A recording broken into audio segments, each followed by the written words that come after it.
সুপ্রিয় কলা চাষী ভাইরা আসসালামু আলাইকুম। রাজু অ্যাগ্রো চ্যানেলের পক্ষ থেকে সবাইকে স্বাগতম। আজকের আলোচনা কলা গাছে বিটল পোকা আক্রমণ করলে আপনারা কীভাবে বুঝতে পারবেন। দেখতে পাচ্ছেন এই কলা গাছে কত স্পট।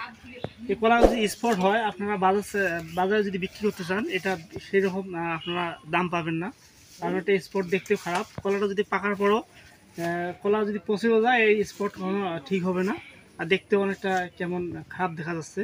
আমি দেখাই, এই দেখেন পাতা পর্যন্ত এইভাবে আক্রমণ করছে, এটাকে বিটল পোকা, এটা বিটল পোকার আক্রমণ। তো দেখতেছেন এই পুরো যে কলার কান্দাটা আছে আপনারা দেখতে পাচ্ছেন কীভাবে যেদিক দিয়ে গেছে, মানে একদম কীভাবে মানে দাউদের মতো যেটাকে বলে।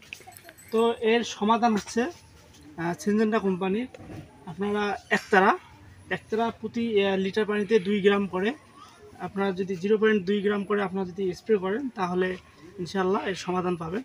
তো এই বিটল পোকা আর হাত থেকে রক্ষা করতে আরেকটি পদ্ধতি আছে, আপনারা যদি পলিথিন দিয়ে এটা ঢেকে দেন, নিচটা খোলা রাখতে হবে অবশ্যই, তাহলে মূলত বিটল পোকা উপর থেকে এটা আক্রমণ করে, নিচ থেকে আক্রমণ করে না। উপর থেকে আস্তে আস্তে যে জায়গাটায় ওরা বসে অর্থাৎ রস চুষি খেয়ে এরকম করে, দেখতে পাচ্ছেন একটিও স্পট মানে পুরো স্পট দিয়ে ধরার জন্য।